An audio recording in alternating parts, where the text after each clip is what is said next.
Hello everyone. स्वागत है आप सभी का सीटीएच एजुकेशन में।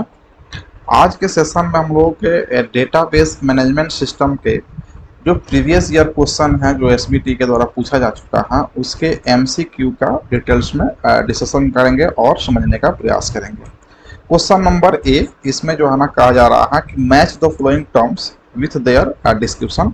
तो यहाँ पे लेफ्ट साइड में आप देखेंगे कि इसके जो है ना टर्म्स दिए गए हैं और राइट साइड में जो है ना उसका डिस्क्रिप्शन दिया है, तो उसके डिस्क्रिप्शन के थ्रू जो है ना आपको मैच कर देना है।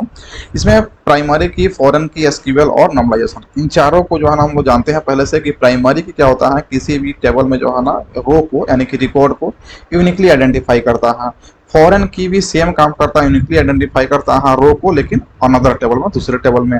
एसक्यूएल सेट ऑफ कमांड होता है और नॉर्मलाइजेशन जो है ना एक प्रकार का प्रोसेस है जो गलतियों को रिड्यूस करता है, यानी कि जो डुप्लीकेसी होता है, रिडंडेंसी होता है टेबल में, उसको रिड्यूस करने का काम करता है।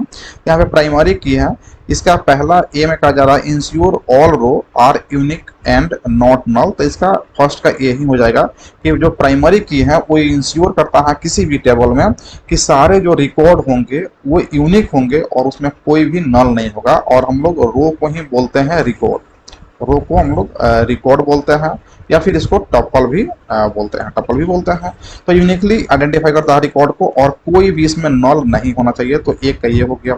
सेकंड, फॉरेन की, ये सेट ऑफ कमांड्स नहीं होगा, यूनिकली आइडेंटिफाई, हाँ, दो का आपका सी हो जाएगा। Uniquely identify a row in another table, यानी कि रो को प्राइमरी की भी आइडेंटिफाई करता है और फॉरेन की भी आइडेंटिफाई करता है। फर्स्ट टेबल में प्राइमरी की आइडेंटिफाई करता है और दूसरे टेबल में जो है फॉरेन की। डिफरेंस क्या है कि प्राइमरी की कभी भी नल नहीं होगा, लेकिन फॉरेन की नल हो सकता है, मे भी हो सकता है। एसक्यूएल क्या होता है? तो एसक्यूएल का फुल फॉर्म होता है स्ट्रक्चर्ड क्वेरी लैंग्वेज, और इसमें बहुत सारे सेट ऑफ कमांड्स होते हैं जो डेटाबेस को एक्सेस करने में काम आते हैं। तो यहाँ पे एसक्यूएल का यहाँ पे 3 का हो जाएगा, अब B set of commands used to access the database. और लास्ट में 4 हो गया normalization is a process of organizing data to reduce redundancy. यानी कि नॉर्मलाइजेशन क्या होता है? एक तरह का प्रोसेस है जिसमें हम लोग जो रिलेशन होता है, डेटा होता है, टेबल होता है, उसमें से जो डुप्लीकेसी होता है, रिडंडेंसी होता है, उसको हम लोग रिड्यूस करते हैं, दूर करने का काम करते हैं। तो इसका आपका 1 का ए हो गया, 2 का सी, 3 का बी और 4 का डी हो गया। नेक्स्ट क्वेश्चन है, और प्राइमरी की कैन कंटेन डुप्लीकेट वैल्यू। अभी हम लोग देखें कि प्राइमरी की कभी भी डुप्लीकेट वैल्यू नहीं रखता है, उसमें यूनिक कहने का मतलब ही होता है कि उसमें कोई भी डुप्लीकेसी नहीं होगा। तो ये यूनिकली आइडेंटिफाई करता है, तो इसमें डुप्लीकेट वैल्यू ये फॉल्स है। क्या है इसका? फॉल्स हो जाएगा। नेक्स्ट क्वेश्चन है, SQL stands for simple query language, ये फॉल्स है। एसक्यूएल का फुल फॉर्म होता है structured query language. Question number D है, इसमें फिल इन द ब्लैंक्स है। Is a database object that provides a way to improve the performance of query. जितने भी क्वेरी होते हैं उसके परफॉर्मेंस को अगर इम्प्रूव करना है तो किसी डेटाबेस का ऑब्जेक्ट क्या हो सकता है? क्या टेबल होगा, इंडेक्स होगा या व्यू होगा? तो आप देख पा रहे हैं यहाँ पे क्या होगा? इंडेक्स। इंडेक्स अगर है तो डेटाबेस के ऑब्जेक्ट होता है और वो जो है ना आपके क्वेरी के परफॉर्मेंस को इम्प्रूव करने का काम करता है। नेक्स्ट क्वेश्चन में कहा जा रहा है कि which SQL clause is use to filter record. कौन सा जो है ना क्लॉज है एसक्यूएल का जो कि रिकॉर्ड को फिल्टर करने का काम करता है, रिकॉर्ड को फिल्टर करने का काम करता है? तो इसका राइट आंसर बी हो जाएगा। वेयर क्लॉज जो है ना रिकॉर्ड को फिल्टर करने का काम करता है। सेलेक्ट से जो है ना हम लोग क्या करते हैं? रिकॉर्ड को आइडेंटिफाई करते हैं। तो ये जो है ना सब क्लॉज है एसक्यूएल का, यहाँ पे राइट आंसर हो जाएगा आपका B, where clause.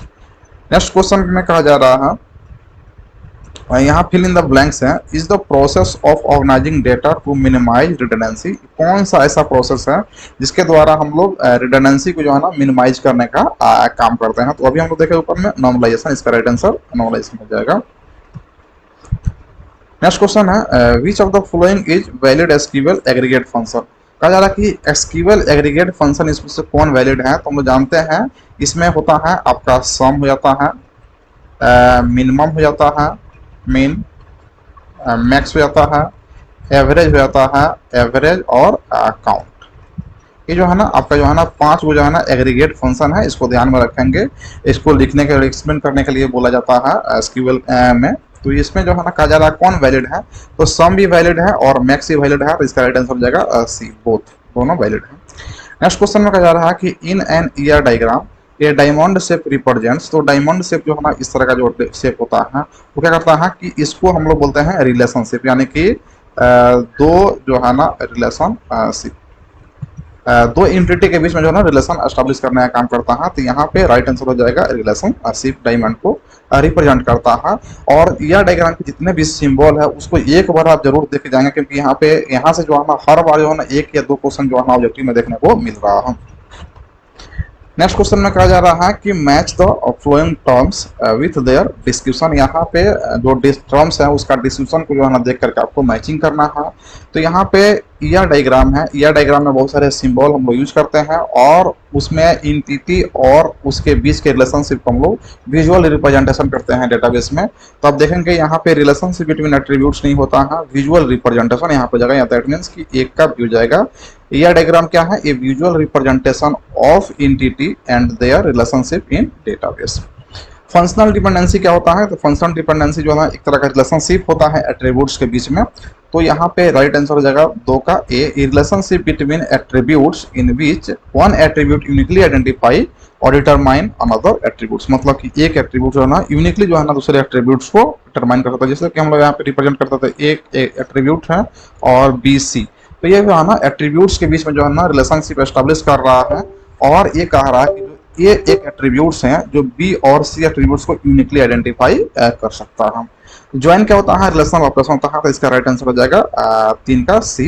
Relational operation होता है दैट कंबाइंस रो फ्रॉम 2 और more tables based on their column between them. तो इसका राइट आंसर सी हो गया। एंड लास्ट क्वेश्चन इसमें है functional dependency exists when a set of attributes uniquely determines another attributes। कहा जा रहा है कि functional dependency तब exist करता है when a set of attributes uniquely identify करता है, set of uniquely identify another attributes। तो ये कहाँ पे होता है, किसमें होता है? तो रिलेशन में होता है। रिलेशन हम लोग क्या बोलते हैं? टेबल भी बोलते हैं।